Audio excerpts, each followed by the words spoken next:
All right, welcome back, everybody. You know, people count everything from calories to steps, but are you looking for ways to measure your health in a way that you have nothing to do with weight? Yeah, the scale lies. Trust your size. That's what I do. Other things, right? Kim Newman-Savino from the Revival Room is here with some easy tips. Not that you don't want to lose weight, but it's not the only thing, right? Absolutely. Yeah. I think we get so focused on our weight, and then we lose sight of all the other important things that can measure our progress, right? As Karen just said, the scale lies. Trust your size. Absolutely. And trust the other things, right, which we're going to talk about.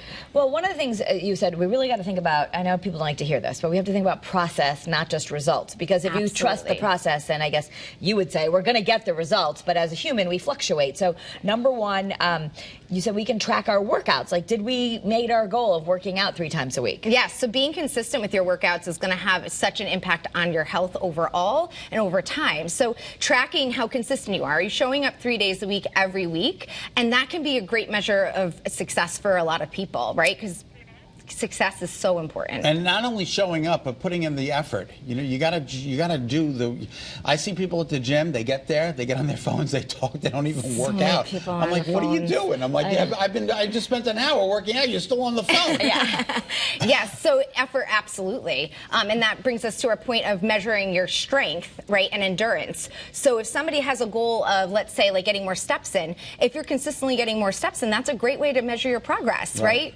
I have one client that we didn't focus on weight overall, right? Or she wanted to get her BMI down for overall health, but I just encouraged her to get more steps in every day, and 9,000 was a big deal. And now she's hitting that 9,500 consistently almost every day, and that's had such an impact on her overall mood, energy, and health. Right. So let's start there. I am sometimes amazed. I think that we run around like crazy people all day long, and then I get home and I look at the steps on my phone. I'm like, now I know I'm not always carrying my phone, but I need a wrist tracker to be more accurate. But I'm sometimes amazed by how little I actually walked, because it's not that far from here to the kitchen. So how do we get that? How did you get that up to 9,000? What's one thing we could do every day? So she just had a goal of parking farther away, like the typical things you've heard, parking farther away from the door, right, which was a big deal for her. Just getting up. I've actually had her do some chair squats every day after lunch.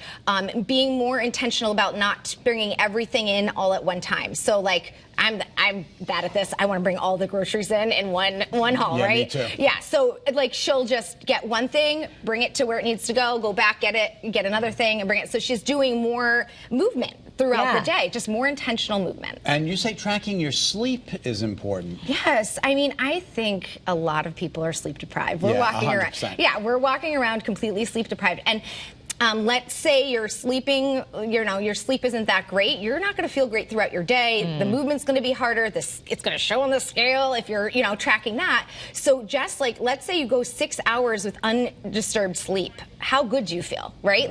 I need more than that, but yes. Yeah, but you know what I mean? A lot of people wake up every 2 hours, every 3 hours. Right. So if you're getting 6 hours, that's a good run for some of my clients. Yeah. So tracking that, have you been able to get a couple nights of good quality sleep? And accountability, I think, is a big deal too. Have someone that you're accountable. My trainer said, I want you in this gym 3 days a week, regardless if you're walking 30 minutes, I don't care what you're doing, get in here. So I started doing it. Yeah.